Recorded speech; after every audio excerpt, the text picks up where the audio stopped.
Hello there. Hi, how are you? It's all right. No, it's just we're going to. Very well, thanks. This is one of our chorus that was singing in. Hi. Yes, Great last night, it was so nice. thank you. Thank you. Cumnock's managed to, in recent years, begin to build up again, and there has been a conscious desire to regenerate the area. A lot of that is, it's done through business and politics and social work and so on. And I think in the wake of that, the Cumnock Tryst has come into being. We got the impression that this was the time to be part of it. But not that we can do anything for the economics of the area, but there's more to regeneration than just politics and economics.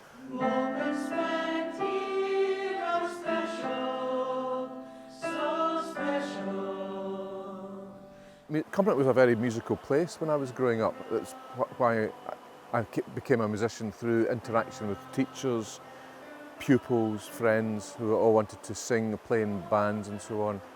So I knew it would work for that reason. I knew the Cumnock Tryst would work. When I was an undergraduate, one of the most influential lectures I ever had at Edinburgh University was delivered by an ethnomusicologist. He was head of the School of Scottish Studies, Peter Cook. He asked us that when we went home to our towns and villages to start taking a mental note, actually to write down where music happened and why it happened. So it was an interrogation of why is there music? Why do we make music? And why do we make music in places like this? And it began to make me think about music in a very, very different way. I began to think of the social dimension of music. Why was my grandfather a euphonium player? Why did he love music? Why did he seek out beauty in his life as a coal miner? Maybe things crystallised in my middle age when I realised that a musician can bring beauty to communities like Cumnock and Doon Valley, and it indeed is our vocation to do so.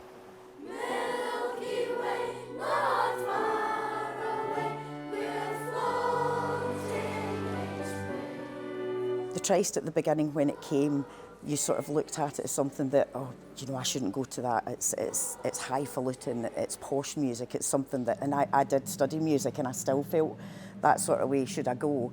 And as the years have gone by, it's more and more people doing things that they just wouldn't normally do. And then it becomes something that's ours. It's not somebody coming into the village that's a stranger. The village sort of takes ownership of that. It's something really exciting, but it's for us and it's with us, and we all work together, and they've all become sort of part of the community. So my husband, myself and my elder daughter, who has additional support needs quite severely, we're involved with camps. My younger daughter joined this year. She had previously been involved with the Tryst with Cumnock Youth Musical Theatre, but I think for me that's the big thing. Both of my daughters have additional support needs, and the fact that this is something that they can be involved in and they want them to be involved in, for me as a parent, that's just fantastic. And as a family, I suppose I grew up with music probably more along the style of some of the concerts and things that the Tryst do.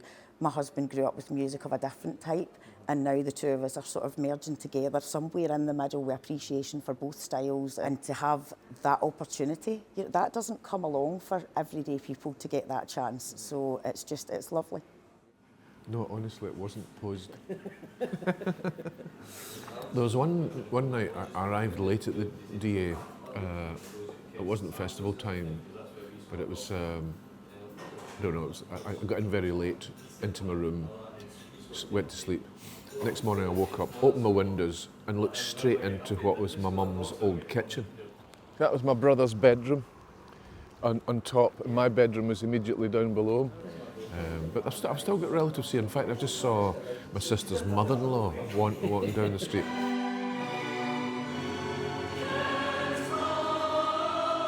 I began to reflect on what the community valued musically. There's a lot of singing in the area, so I love choral music, so let's make choral music and singing of all sorts a very important central part of the Tryst, and that's been the case ever since the beginning.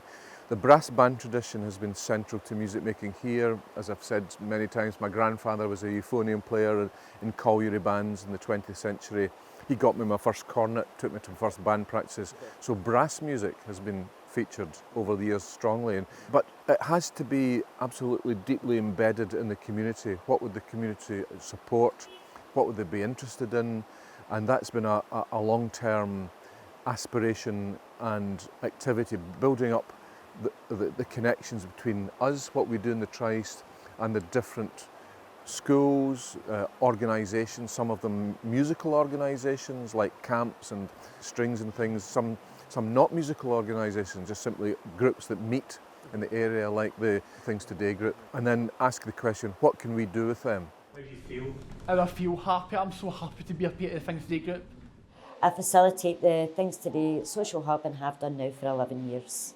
It's been an experience. The way that things have been done has just been absolutely fantastic. The words that come into the song, how they've managed to take it out of our conversations has been absolutely brilliant. The guys have really embraced everything. They've got right into it, that it's their song, it's their music, it's them that's taking part. And they also realise as well about the hard work and everything that's going on behind the scenes too, and how everybody has pulled that together. When they first heard the song and read the song, they thought, oh my gosh, this is amazing. And it is exactly what they've said, but they've said it in a way and sung it in a way that they'll remember forever. At the Things Today, it is an open space, it is a place for us, and it is a place for people to thrive and fly.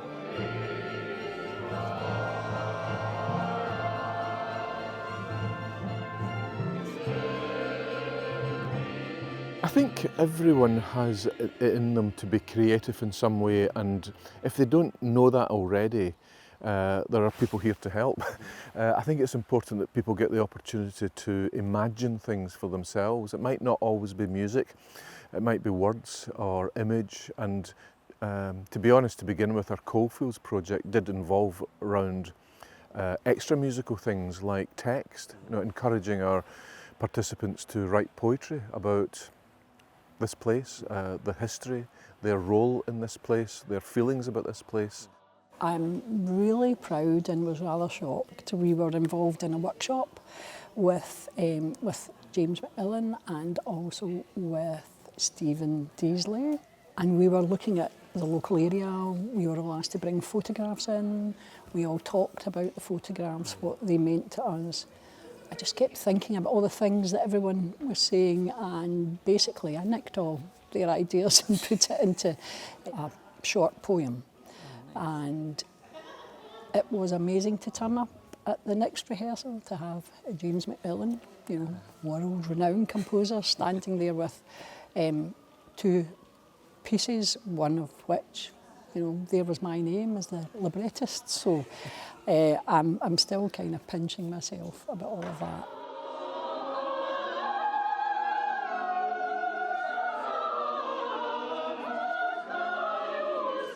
Although I've never really been a teacher, I've always valued music's ability to engage with schools, and music especially needs that. Musicians, the world of music, the ecosystem of music needs to engage with schools. So we knew right from the beginning we'd have to take a lot of our work, especially the idea of encouraging young people to compose, to make their own music, straight into the schools. So we've worked with a lot of the secondary schools especially, and helping them on that part of the curriculum where they're meant to write their own music. So we've done courses for higher, advanced higher students and younger, and that will continue. That has become a very important part of our work. What we do in the schools is important, but in many ways it's quite unique. We've developed techniques of encouraging young people especially to make their own music, and because I go abroad a lot, I end up taking some of those ideas into classes in St. Louis in America recently, in Chicago, and I try Cumnock Tryst techniques, as it were, in group improvisation leading to composition with people in other countries. And I do notice that the techniques that we've developed in that area in the UK have not been explored in many other countries, but they're fascinated to see how it works, and it does work. If it works in Cumnock, it will work in Cincinnati. Bright as a blazing sun. So I think the Tryst is beginning to make its mark and attract attention from far and near. There was one of the classes up there, young camps, they did their song was about ghosts, the Green Mill ghost, and then they say the other one was, who was Geraldine the ghost? I knew Geraldine. She was the sister Geraldine. Who was Geraldine the ghost? A spooky tale of truths untold, a mystery waiting to unfold. She'd be furious if she knew there had been a song made of it.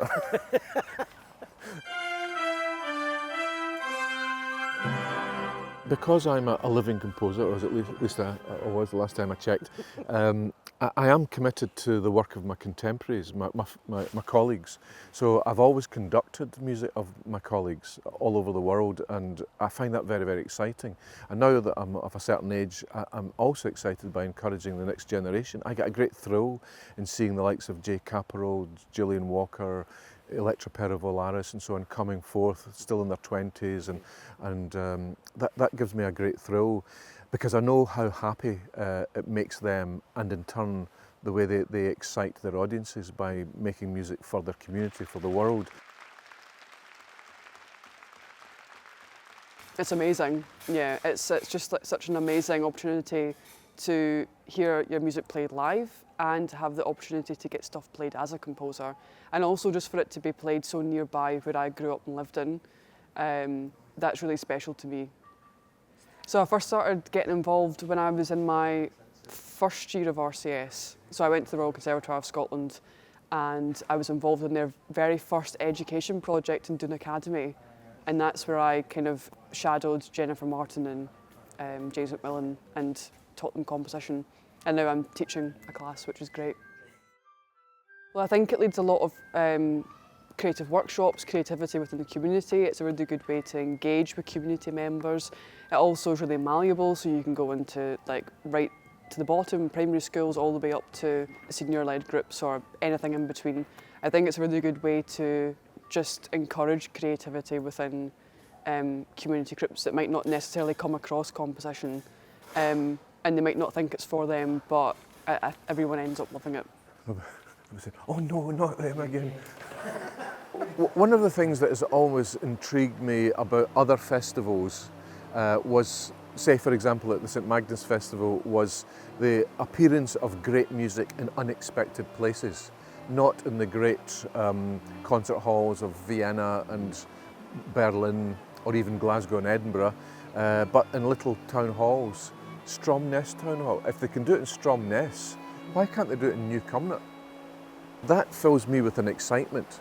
It's almost as if you're told, this is not where music happens. Well, why not? Why shouldn't culture and the high arts, as it were, and the great music of the world not come here? And that's been an aspiration, and indeed, that word again, a vocation of the Cumnock Tryst these last 10 years. But we had no idea when we started where it would go and how it would proliferate. But it has, and Cumnock people have said we come to Cumnock concerts not knowing what we're going to hear, and we hear things we've never heard before. And that openness, open ears, open heart, open mind is exactly what composers need. We hope and pray that our audience, that is the ones that come and hear new music, are as hungry and thirsty for the unknown as we are. You have to be hungry for the unknown, the unmade, to be a composer. And if you can encounter that coming back at you from an audience, wherever that audience is, that seems like a success story. Hello everybody, sorry to interrupt. Just to thank everybody who was involved on the Saturday show. You did a great job. It was a fabulous performance. I hope you enjoyed it as much as we did. The feedback we've got from the orchestra and of course the audience has been tremendous. They really, really loved your song. I think you probably felt that from the response that you got. You really did your school proud. Not everyone will be a composer, but maybe everyone can get that deep joy in creating music, and maybe that's why composition is at the heart of a festival like this, because it's a way of sharing a profound human instinct with as many people as possible.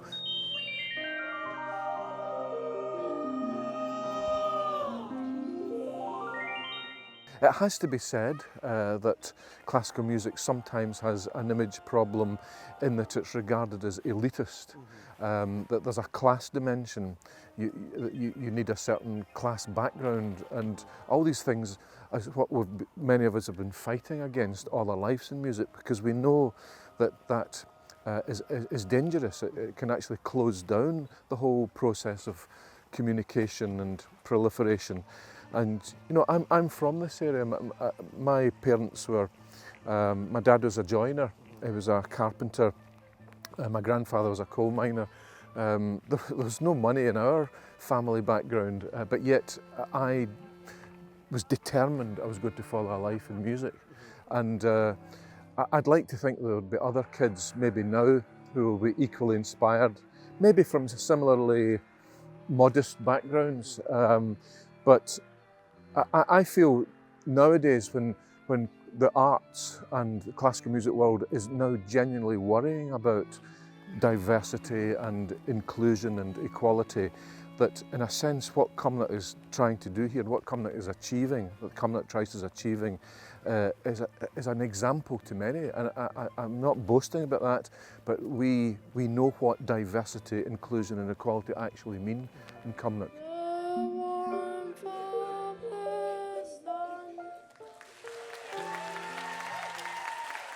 There's work being done throughout the year, and I think the real benefits of this will be found in 20 years' time, when we have more, confident people who engage with music, who make music, who perform music.